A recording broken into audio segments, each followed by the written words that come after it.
ಜ್ವರ ಬಂದಾಗ ಏನು ತಿಂದರೂ ಬಾಯಿಗೆ ರುಚಿ ಸಿಗ್ತಾ ಇಲ್ವಾ? ಹಾಗಾದರೆ ಈ ಥರ ಸಾರನ್ನ ಒಂದ್ಸಲ ಮಾಡ್ಕೊಂಡು ತಿನ್ನಿ. ಇದಕ್ಕೆ ಬೆಳ್ಳುಳ್ಳಿ, ಸಣ್ಣ ಈರುಳ್ಳಿ ಎಲ್ಲ ಹಾಕಿ ಮಾಡಿರೋಂಥ ತಮಿಳ್ನಾಡು ಸ್ಟೈಲು ಅಂತಲೇ ಹೇಳ್ಬೋದು. ಈರುಳ್ಳಿ, ಬೆಳ್ಳುಳ್ಳಿ ಸಾರು ಎಷ್ಟು ಚೆನ್ನಾಗಾಗಿತ್ತು ಅಂತ ಅಂದರೆ ಇದನ್ನು ಒಂದು ವಾರ ಹೊರಗಡೆ ಇಟ್ಟರು ಖಂಡಿತ ಹೇಳ್ತೀನಿ ನಿಜವಾಗ್ಲೂ ಇದು ಹಾಳಾಗಿ ಹೋಗೋದಿಲ್ಲ.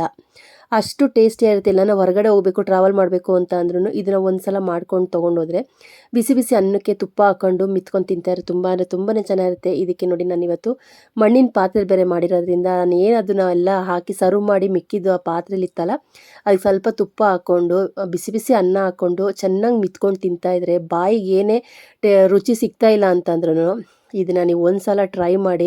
ಇದನ್ನು ಬೆರಳೆಲ್ಲ ಚೀಪಿ ತಿನ್ನೋಷ್ಟು ಅಷ್ಟು ರುಚಿಯಾಗಿರುತ್ತೆ, ಟೇಸ್ಟಿಯಾಗಿರುತ್ತೆ. ಎಷ್ಟು ಚೆನ್ನಾಗಿತ್ತು ಅಂದರೆ ಸೂಪರ್ ಕಾಂಬಿನೇಷನ್ ಅಂತಲೇ ಹೇಳ್ತೀನಿ. ಬಿಸಿ ಬಿಸಿ ಅನ್ನಕ್ಕೆ ತುಪ್ಪದ ಜೊತೆಗೆ ಇದನ್ನು ನೀವು ಖಂಡಿತ ಒಂದು ಸಲ ಇದನ್ನು ಟ್ರೈ ಮಾಡಲೇಬೇಕು ಅಂತ ನಾನು ಇದನ್ನು ರಿಕ್ವೆಸ್ಟ್ ಅಂತ ಕೇಳ್ಕೊತೀನಿ. ಅಷ್ಟು ರುಚಿಯಾಗಿರುತ್ತೆ. ಟೇಸ್ಟ್ ಅಂತೂ ಸೂಪರು. ಮೊದಲು ಇಲ್ಲೊಂದು ಬಾಣಲಿ ಇಟ್ಕೊಂಡಿದ್ದೀನಿ ನೋಡಿ. 1.5 ಸ್ಪೂನಷ್ಟು ಧನಿಯಾ ಪುಡಿ ಹಾಕ್ಕೊಂಡಿದ್ದೀನಿ. ಮೇನ್ ಇದು ಸಾರು ಟೇಸ್ಟ್ ಕೊಡೋಕ್ಕೆ ಇದಕ್ಕೆ ಅರ್ಧ ಸ್ಪೂನಷ್ಟು ಜೀರಿಗೆ ಹಾಕ್ಕೊಂಡಿದ್ದೀನಿ, ಅರ್ಧ ಸ್ಪೂನಷ್ಟು ಮೆಣಸು ಹಾಕ್ಕೊಂಡಿದ್ದೀನಿ, 1/4 ಸ್ಪೂನಷ್ಟು ಮೆಂತ್ಯ ಹಾಕ್ಕೊಂಡು 1/4 ಸ್ಪೂನಷ್ಟು ಬಡಿ ಸೋಂಪು ಹಾಕ್ಕೊಂಡಿದ್ದೀನಿ.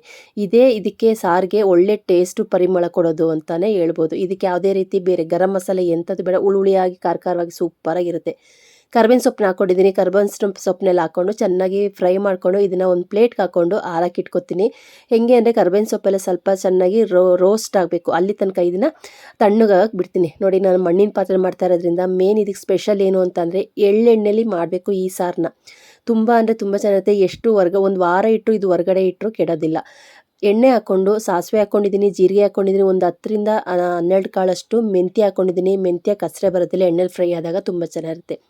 ಹಿಂಗೆ ಹಾಕ್ಕೊಂಡು ಕರ್ಬೇವಿನ ಸೊಪ್ಪು, ಒಣಮೆಣ್ಸಿನ್ಕಾಯಿ ಇದನ್ನೆಲ್ಲ ಹಾಕ್ಕೊಂಡು ಚೆನ್ನಾಗಿ ರೋಸ್ಟ್ ಮಾಡಬೇಕಾಗುತ್ತೆ. ನಾವು ಅದು ಎಳ್ಳೆಣ್ಣೆ ಹಾಕ್ತೀವಲ್ವ ಒಳ್ಳೆ ಪರಿಮಳ ಕೊಡುತ್ತೆ.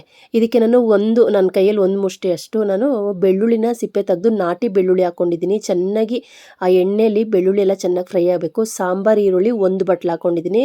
ಅರ್ಧ ಬಟ್ಲು ಬೆಳ್ಳುಳ್ಳಿ ಹಾಕ್ಕೊಂಡು ಸಾಂಬಾರು ಈರುಳ್ಳಿ 1 ಬಟ್ಲು ಹಾಕ್ಕೊಂಡು ಇದಕ್ಕೆ ರುಚಿಗೆ ತಕ್ಕಷ್ಟು ಉಪ್ಪು ಹಾಕ್ಬಿಟ್ಟು ಸ್ವಲ್ಪ ಅರಿಶಿನ ಪುಡಿ ಹಾಕ್ಕೊಂಡು ಅದು ಎಳ್ಳೆಣ್ಣೆ ಹಾಕಿದ್ನಲ್ಲ ಅದರಲ್ಲೇ ಚೆನ್ನಾಗಿ ಫ್ರೈ ಆಗಬೇಕು. ಯಾಕೆ ಇದು ತಮಿಳ್ನಾಡು ಸ್ಟೈಲು ಅಂತ ಅಂದರೆ ತಮಿಳ್ನಾಡಲ್ಲಿ ಇದು ತುಂಬಾ ಮಾಡ್ತಾರೆ. ಅದಕ್ಕೋಸ್ಕರ ನಾನು ಶೇರ್ ಮಾಡ್ತಾಯಿದ್ದೀನಿ, ನಿಮಗೂ ಇಷ್ಟ ಆಗುತ್ತೆ ಅಂತ ಭಾವಿಸ್ತಿದ್ದೀನಿ. ಅದು ಫ್ರೈ ಆಗೋ ಅಷ್ಟರಲ್ಲಿ ಈ ಕಡೆ ಮಸಾಲೆ ಕೂಡ ಚೆನ್ನಾಗಿ ಒಣಗಿತ್ತು. ಒಂದು ನಿಂಬೆಹಣ್ಣು ಗಾತ್ರದಷ್ಟು ಹುಣಸೆಹಣ್ಣನ್ನ ನೀರಲ್ಲಿ ನೆನೆಸಿಟ್ಕೊಂಡಿದ್ದೆ. ಅದರ ರಸ ಎಲ್ಲ ತೆಗೆದು ಮೇನ್ ಇದಕ್ಕೆ ಉಪ್ಪು, ಹುಳಿ, ಖಾರ ಇದೇ ಬೇಕಾಗಿರೋದು ಈ ಸಾರಿಗೆ. ಇದನ್ನು ನಾನು ಹುಣಸೆ ಹುಳಿನೆಲ್ಲ ನೀಟಾಗಿ ಕಲಸಿಟ್ಕೊಂಡಿದ್ದೆ. ಇದು ಬೇಳೆ ಸಾಂಬಾರು ಪುಡಿ ನಾವು ಮಾಡ್ತೀವಲ್ಲ ಮನೇಲಿ, ಆ ಬೇಳೆ ಸಾಂಬಾರು ಪುಡಿ. ಇದಿಲ್ಲ ಅಂತ ಅಂದರೆ ಅಚ್ಕಾರದ ಪುಡಿ, ಧನಿಯಾ ಪುಡಿ ಹಾಕ್ಕೊಂಡು ಕೂಡ ನಡೆಯುತ್ತೆ. ಈ ಸಾಂಬಾರು ಪುಡಿ ಹಾಕ್ಕೊಂಡು ಚೆನ್ನಾಗಿ ಈರುಳ್ಳಿ, ಬೆಳ್ಳುಳ್ಳಿ ಏನು ಹಾಕಿದ್ನಲ್ಲ ಅದೆಲ್ಲ ಚೆನ್ನಾಗಿ ಎಣ್ಣೆಲಿ ಫ್ರೈ ಆಗಬೇಕು. ಫ್ರೈ ಆಗ್ತಿದ್ದಂಗೆ ಹುಣಸೆಹಣ್ಣು ಹುಳಿ ನಾನು ನೆನೆಸಿಟ್ಕೊಂಡಿದ್ನಲ್ಲ ಅದರ ರಸನೆಲ್ಲ ಚೆನ್ನಾಗಿ ಕಿವುಚಿ ಆ ರಸನ ಹಾಕಬೇಕಾಗುತ್ತೆ. ನೋಡಿ ಇಷ್ಟೇ ನಾನು ಮಾಡಿದ್ದು. ಅಂದರೆ 1 ವಾರ ಇಟ್ಕೊಂಡು ಇದನ್ನು ತಿಂದಿದ್ದಾಯಿತು. ಅಷ್ಟು ರುಚಿಯಾಗಿತ್ತು, ಟೇಸ್ಟ್ ಆಗಿತ್ತು. ಇದನ್ನು 1 ಸ್ಪೂನ್ ಹಾಕೊಂಡ್ರೆ ಸಾಕು, ಅನ್ನ ಮಿತ್ಕೊಂಡು ತಿನ್ನೋದಕ್ಕೆ ತುಂಬ ಚೆನ್ನಾಗಿರುತ್ತೆ. ಇವಾಗ ಇದಕ್ಕೆ ಎಷ್ಟು ನೀರು ಬೇಕೋ ಅಷ್ಟು ನೀರು ಹಾಕ್ಕೊಂಡು ಚೆನ್ನಾಗಿ ಕುದಿಬೇಕು. ಆ ಎಣ್ಣೆ ಅಂಶ ಏನಿದೆಯಲ್ಲ ಎಳ್ಳೆಣ್ಣೆದು ಅದೆಲ್ಲ ಮೇಲ್ಗಡೆ ತೇಲಬೇಕು. ಅಲ್ಲಿ ತನಕ ಇದನ್ನು ಚೆನ್ನಾಗಿ ಕುದಿಸ್ಬೇಕು. ಮಣ್ಣಿನ ಪಾತ್ರೆಯಲ್ಲಿ ಮಾಡೋದೇ ಒಂದು ಸ್ಪೆಷಲ್ ಅಂತಲೇ ಹೇಳ್ತೀನಿ. ಅಷ್ಟರಲ್ಲಿ ಮಿಕ್ಸಿ ಬಟ್ಲು ತೊಗೊಂಡು ಇದೇನು ಮಸಾಲೆ ಇತ್ತಲ್ಲ ಇಷ್ಟನ್ನೇ ನಾವು ನೈಸಿಗೆ ಪೌಡ್ರ್ ಮಾಡ್ಕೋಬೇಕಾಗುತ್ತೆ. ಈ ಮಸಾಲೆನ ಇದಕ್ಕೆ ಹಾಕಿ ನೀವು ಒಂದು ಸಲ ಮಾಡಿ ನೋಡಿ, ನೀವು ನಿಜ ಹೇಳ್ತೀರಾ ತುಂಬಾ ಚೆನ್ನಾಗಾಗಿತ್ತು ನಿಸರ್ಗ ಅಂತ ಖಂಡಿತ ಹೇಳ್ತೀರಾ. ನೋಡಿ ಇದೆಲ್ಲ ಚೆನ್ನಾಗಿ ಕುದಿತೈತೆ. ಪ್ಲೇಟ್ ಮುಚ್ಚಿ ಕುದಿಸ್ಬೇಕಾಗುತ್ತೆ.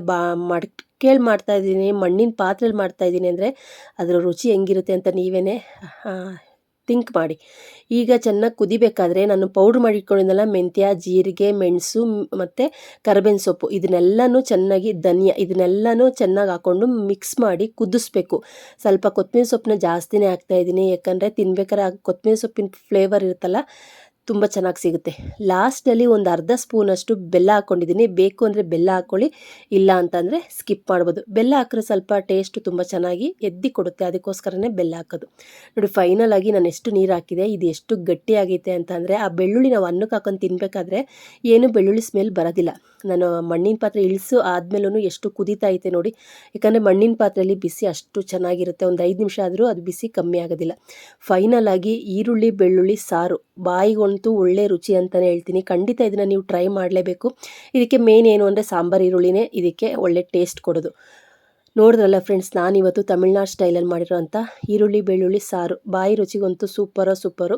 ಲಾಸ್ಟಲ್ಲಿ ಸ್ವಲ್ಪ ತುಪ್ಪ ಹಾಕ್ಕೊಂಡು ಚೆನ್ನಾಗಿ ಮಿತ್ಕೊಂಡು ತಿಂತಾಯಿದ್ರೆ ಎಷ್ಟು ತಿಂತೀವಿ ಅನ್ನೋದೇ ಗೊತ್ತಾಗೋದಿಲ್ಲ. ನನ್ನ ಇವತ್ತಿನ ರೆಸಿಪಿ ನಿಮ್ಗೆ ಇಷ್ಟ ಆಯಿತು ಅಂತಂದರೆ ಸಬ್ಸ್ಕ್ರೈಬ್ ಮಾಡ್ಕೊಂಡು ಸಪೋರ್ಟ್ ಮಾಡಿ. ನಿಮ್ಮ ಫ್ಯಾಮಿಲಿ ಫ್ರೆಂಡ್ಸ್ಗೂ ನನ್ನ ವೀಡಿಯೋಸ್ನ ಶೇರ್ ಮಾಡಿ. ನನ್ನ ಚಾನಲ್ ಹೆಸರು ಏನು ಗೊತ್ತಾ, ನಿಸರ್ಗ ಕುಕ್ಕಿಂಗ್ ಚಾನಲ್ಲು. ಪ್ಲೀಸ್ ಸಪೋರ್ಟ್ ಮಾಡಿ. ನಿಮ್ಮ ಸಹಕಾರ ಹೀಗೆ ಇರಲಿ ಅಂತ ಕೇಳಿಕೊಂಡು ಸಿಂಪಲಾಗಿರೋವಂಥ ರೆಸಿಪಿ ತೊಗೊಂಡು ಬರ್ತೀನಿ. ಅಲ್ಲಿ ತನಕ ನನ್ನ ವೀಡಿಯೋಸ್ನ ನೋಡಿ ಸಪೋರ್ಟ್ ಮಾಡಿ. ಆ ಎಣ್ಣೆ ನೋಡಿ ಯಾವ ರೀತಿ ತೇಲ್ತಾ ಇದೆ ಅಂದರೆ ಎಳ್ಳೆಣ್ಣೆ ಹಾಕಿರೋದ್ರಿಂದ ಸೂಪರ್ ಟೇಸ್ಟು ಅಂತಲೇ. ನಮಸ್ತೆ.